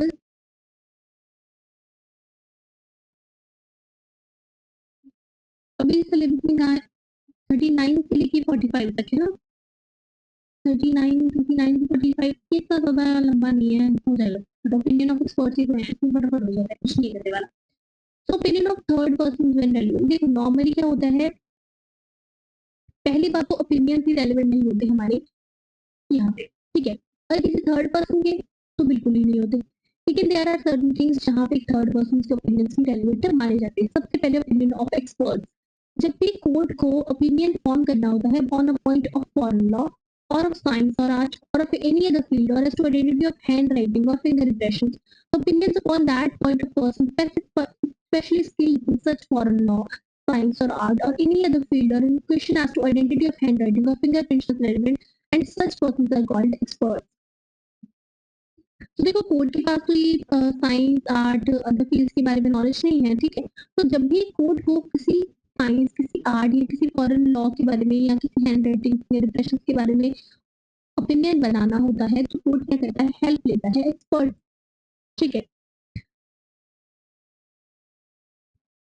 अब यहाँ पे क्वेश्चन क्या है, whether the death of A was caused by poison. ठीक है, क्वेश्चन क्या राइज हुआ कि क्या ए की जो डेथ थी वो पॉइजन से कॉज हुई थी, तो अब यहाँ पर ओपिनियन किसका लेगा, वो quote, the opinion of experts as to the symptoms produced by the poison of which A was supposed to have died as relevant. ठीक है.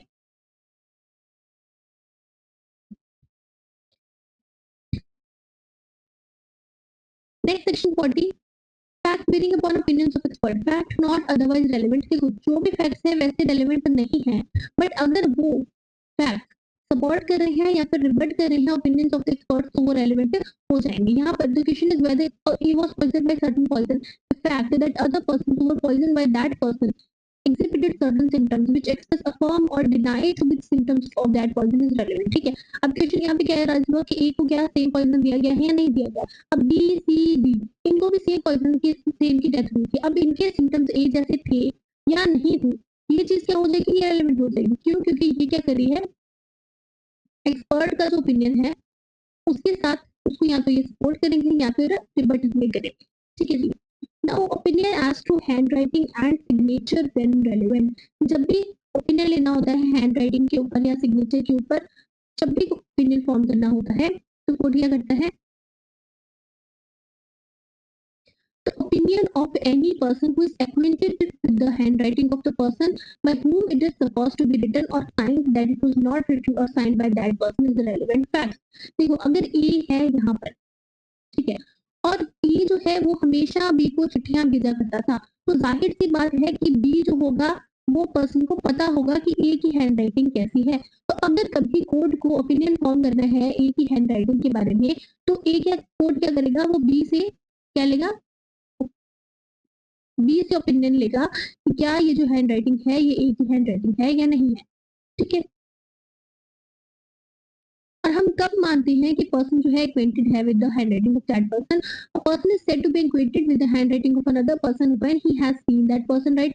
जब उस पर्सन ने उसको लिखते हुए देखा है और has received documents, और या फिर उसने डॉक्यूमेंट्स रिसीव किए हैं जो उसके द्वारा लिखे गए हैं in answer to documents written by himself or under his authority and addressed to the person, or when in the ordinary course of business documents purporting to be written by that person have been habitually submitted to him. या फिर ऐसे कोई भी documents जो उसने लिखे हैं वो किसी तीसरे पर्सन को या दूसरे पर्सन को सबमिट किए जाते हैं तो वो भी रेलेवेंट माने जाएंगे. जैसे आप अपने असाइनमेंट्स लिख के सबमिट करते हो टीचर्स को, तो वी कैन से कि उनको रेगुलरली सबमिट की जाती है, तो they are acquainted with the handwriting of your. ठीक है ना. ये एग्जांपल है, ये इलस्ट्रेशन बहुत अच्छी इलस्ट्रेशन है, इससे बहुत चीजें क्लियर हो जाएंगी. करवा दूं या फिर खुद से कर लूं?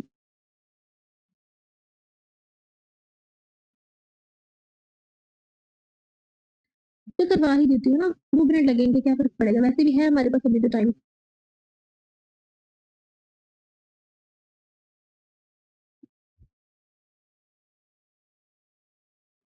क्या समझा देती हूँ, एग्जैक्टली समझाऊंगी, थोड़ा बहुत चेंजेस करके मैं बता दूंगी, फिर आप पॉइंट उससे क्लियर हो जाएंगे, बाकी फिर ये लिस्ट खुद से देख लेंगे. ठीक है.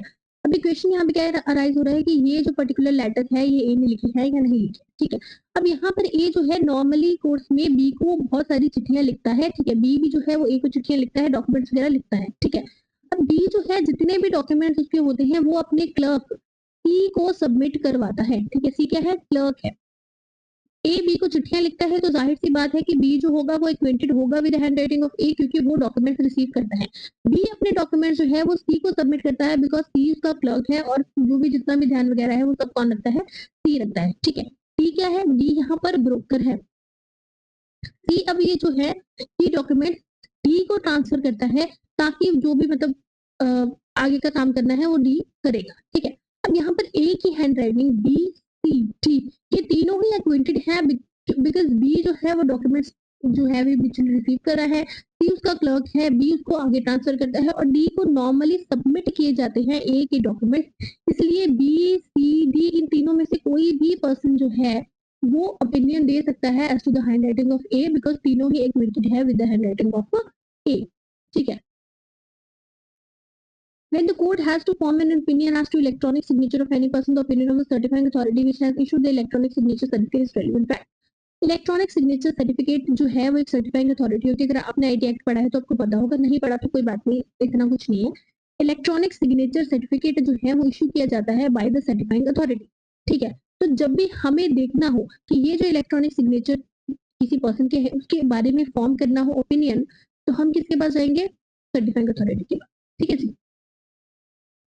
सेक्शन 42 क्या कह रहा है? Opinion as to existence of general custom or right. जब भी हमें ओपिनियन लेना है कि जनरल कस्टम या राइट जो है वो एग्जिस्ट कर रहा है नहीं कर रहा है, when the court has to form the opinion, opinion as to existence किसके पास जाएंगे? जिनको पता है कि वो एग्जिस्ट कर रहा है या नहीं, जिनको नॉलेज है उस पर्टिकुलर कस्टम के बारे में, राइट के बारे में, उनके पास, ठीक है। 40 सेक्शन 43 क्या कह रहा है?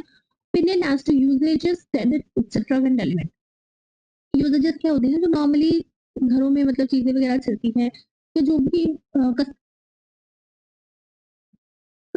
सॉरी जो भी कस्टम्स एंड यूजेजेस चलती हैं, तो जब भी कोर्ट को ओपिनियन फॉर्म करना है as to customs and usages, the usages and tenets of any body of man और family, the constitution and governance of any religious or charitable foundation, the meaning of words or terms used in a particular district or by particular classes। कई बार होते हैं ना, कुछ words होते हैं जो particular district में ही आपने सुने होते हैं, नॉर्मली आपने नहीं सुने होते, आपको उनका मीनिंग नहीं पता होगा। तो जब ऐसी चीजों के बारे में ओपिनियन कोर्ट को फॉर्म करना है, तो कोर्ट किसके पास जाएगी? जिसके पास स्पेशल मीन्स ऑफ नॉलेज है उन चीजों के बारे में, ठीक है। Opinion on relationship and relevant. जब भी कोर्ट को ओपिनियन फॉर्म करना है as to relationship of one person to other, कि ए एंड बी के बीच में क्या रिलेशनशिप है, इसके बारे में कोर्ट को एक ओपिनियन फॉर्म करना है, तो कोर्ट किसके पास जाएगा? जो भी फैमिली मेंबर होगा उसके पास जाएगा, या फिर जिसके पास स्पेशल मीन्स ऑफ नॉलेज होंगे उस रिलेशनशिप के बारे में, उसके पास जाएगा, ठीक है। बाकी किसी को क्या पता कि इन दोनों के बीच में क्या relationship. Provided that such opinion shall not be sufficient to prove a marriage. But अगर मैरिज की बात है तो ये ओपिनियन काफी नहीं है, फिर आपको जो भी है और भी चीजें लानी पड़ेंगी। कब कब? जब मैरिज हमें प्रूव करनी है डिवोर्स एक्ट के अंदर, या फिर मॉक मैरिजेस, सेक्शन 82 एंड 84 का था ना मॉक मैरिजेस वाला, तब वहां पे। क्लियर?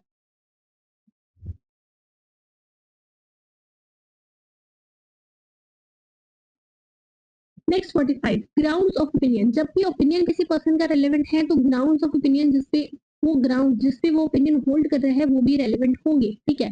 जैसे कि फोरेंसिक की बात कर रहे हैं, ठीक है, तो उनके पास पोस्टमार्टम रिपोर्ट है। अगर डॉक्टर जो है वो अपना ये भी ओपिनियन वगैरह दे रहा है, तो ये जो पोस्टमार्टम की रिपोर्ट है ये भी रेलेवेंट होगी, बिकॉज ये जो डॉक्टर की ओपिनियन है ये इस पे बेस्ड है। ग्राउंड्स क्या है? ये पोस्टमार्टम रिपोर्ट है, तो ये भी उतनी ही रेलेवेंट होगी जितना डॉक्टर का ओपिनियन है। Next we have section 47, 48, 49। तो सेक्शन 47 क्या कह रहा है? इन criminal cases previous good character relevant. देखो सेक्शन 46 से लेके सेक्शन 50 तक बात की जा रही है कैरेक्टर की। 46 एंड 50 बात कर रहा है सिविल की, एंड 47 टू 49 बात की जा रही है क्रिमिनल केसेस में कैरेक्टर रेलेवेंट होता है या नहीं होता है, ठीक है।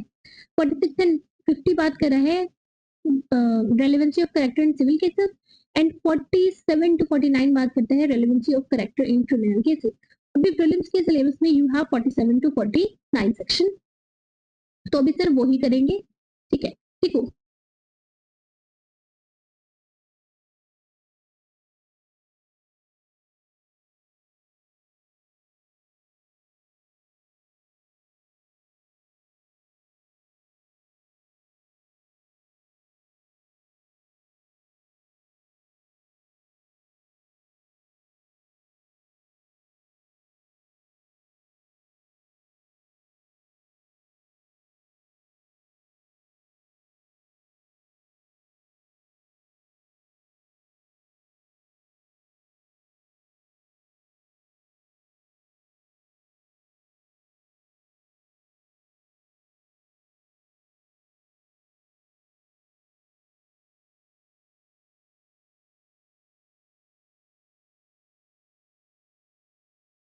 Okay, so now we have character relevant. I think वो बैटरी ना उसकी बंद हो गई थी, पता नहीं चला।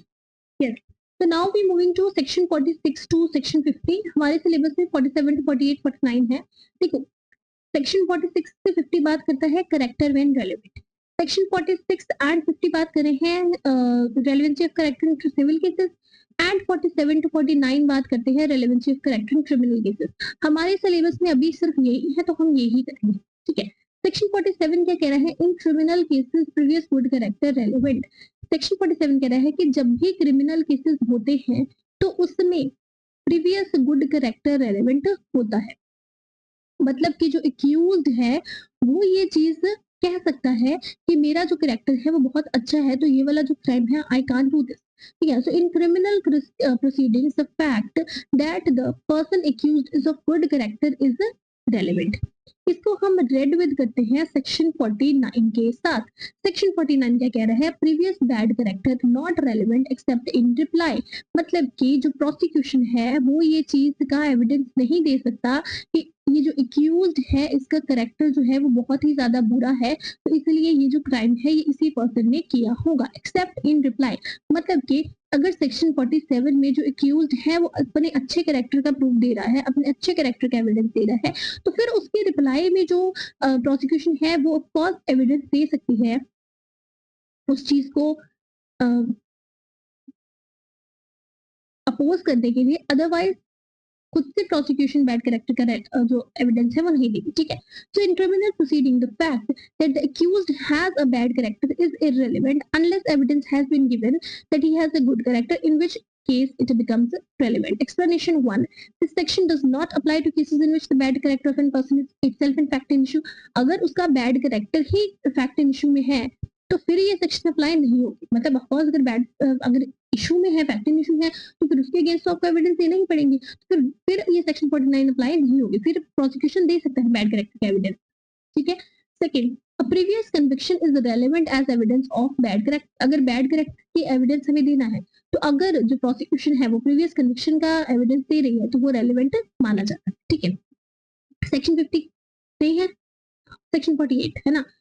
सेक्शन 48 क्या कह रहा है? Evidence of character of previous sexual experience not relevant in certain cases. यहाँ पर बात की जा रही है विक्टिम की। ठीक है जी, so in a prosecution for an offence, sorry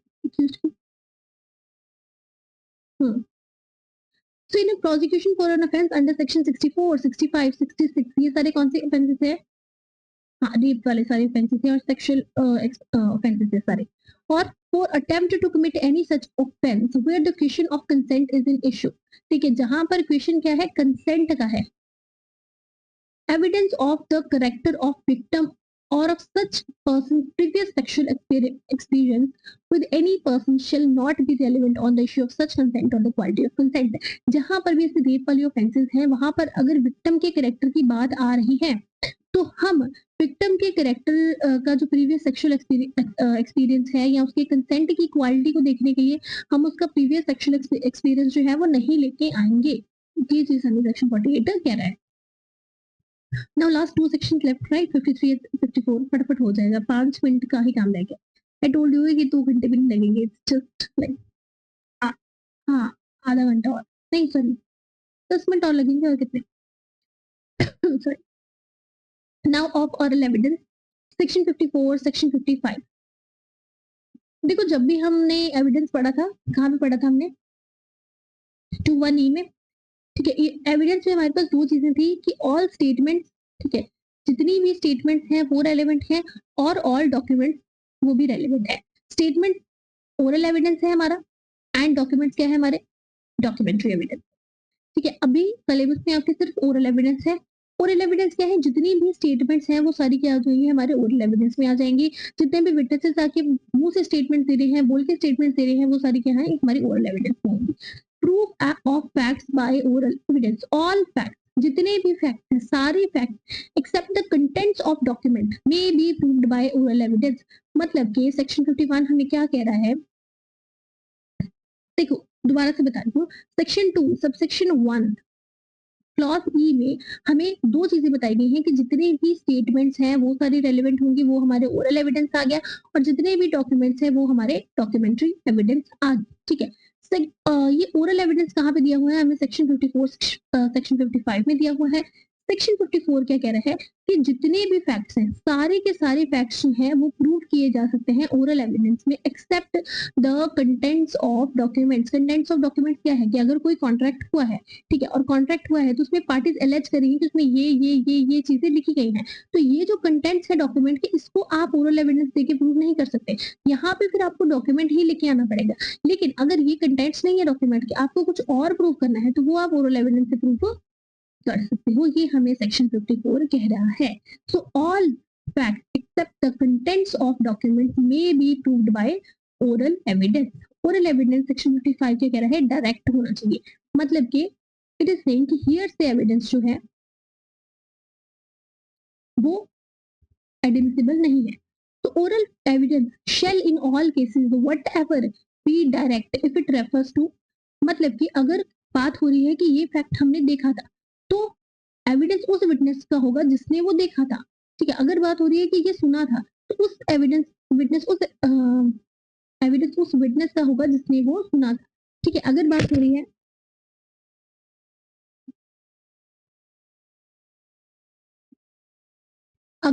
रही है कि वो किसी और सेंस से परसीव किया जा सकता है तो एविडेंस उस विटनेस का लगेगा जिसने उसको एक्चुअल में परसीव किया था. मतलब कि अगर ए ने देखा था तो ए ही विटनेस बनेगा. ठीक है, अगर ए ने बाद में बी को बता दिया तो बी जाके विटनेस नहीं बन सकता.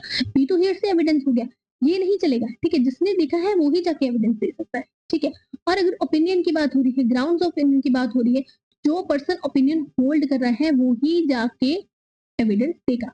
ठीक है, provided that opinion of experts expressed in any treatise commonly offered for sale and the grounds on which such opinions are held may be proved by production of such treatise if the author is dead can't be found. मतलब कि अगर जो भी treaties वगैरह होती है जो normally cell की ऑफर की जाती है उनमें अगर किसी ने अपना ओपिनियन लिखा हुआ है और अभी वो मर चुका है या नहीं मिल रहा है या फिर नहीं उसको विटनेस बुलाया जा सकता तो फिर ये जो आप ट्रीटी वगैरह है इसको भी आप एज एन एविडेंस दे सकते हो. ठीक है, provided if oral evidence refers to existence और condition of any material thing. Oral evidence हमें क्या कह रहा है, किसी मटेरियल थिंग की एग्जिस्टेंस के बारे में बता रहा है. ठीक है, अदर देन द डॉक्यूमेंट, मतलब कि ये मटेरियल चीज डॉक्यूमेंट नहीं है, कोई और मटेरियल चीज है. तो कोर्ट को अगर लगे तो कोर्ट क्या कह सकता है कि ये जो मटेरियल चीज है इसको प्रोड्यूस करो. ठीक है, अगर ओरल एविडेंस दिया जा रहा है कि हाँ मैंने मतलब ये पर्टिकुलर जगह पे मैंने नाइफ देखी थी जिससे मर्डर हुआ था तो ओरल एविडेंस दिया जा रहा है तो कोर्ट कह सकता है कि ये जो नाइफ मर्डर वेपन है इसको प्रोड्यूस करो, मटेरियल चीज जो भी है. एग्जाम्पल के लिए बता रही हूँ. ठीक है, तो this is it. I think यहाँ पे आपका जो बीएससी का सिलेबस है वो कंप्लीट हो चुका है. सेक्शन 1, 2, 3, 9, 12, 13, 22, 24, 26, 39 to 45, 47, 49 सारे हो गए है ना. यस, तो ये आपका हो चुका है. अभी इसके बाद में अगर किसी को कोई डाउट वाउट आ जाए पूछ लेना मुझसे, टेलीग्राम हैंडल पे, इंस्टाग्राम हैंडल पे, यहाँ पे कमेंट्स करके पूछ लेना. इसके भी जो केसेस थे मैंने साथ में लैंडमार्क केसेस नहीं करवाए तो मैं उसका अलग से आपको पीडीएफ दे दूंगी, आप खुद से वहां से देख लेना. ठीक है, कुछ पढ़ के डाउट वगैरह आएगा तो मुझे बता देना, मैं बता दूंगी आपको. ठीक है, सो दिस इज इट. अभी हम नेक्स्ट कल से स्टार्ट करेंगे हमारा बीएनएसएस. उसका भी मैं 4-5 लेक्चर्स में फाइंड अप करवा दूंगी, उसमें 4 लेक्चर्स लग जाएंगे बिकॉज हाँ उसका सिलेबस थोड़ा सा ज्यादा है कंपेयर टू बीएनएस एनबीएस से. तो उसमें 4-5 लेक्चर्स लग जाएंगे. प्लस उसमें एक्चुअली ऐसा भी होता है ना कि सेक्शंस बहुत बड़ी बड़ी होती है, उसमें थोड़ा टाइम लगेगा. और बाकी के फिर जो माइनर एक्ट है उसमें तो फिर एक एक लेक्चर में हम कर ही लेंगे. तो this is it. Thank you.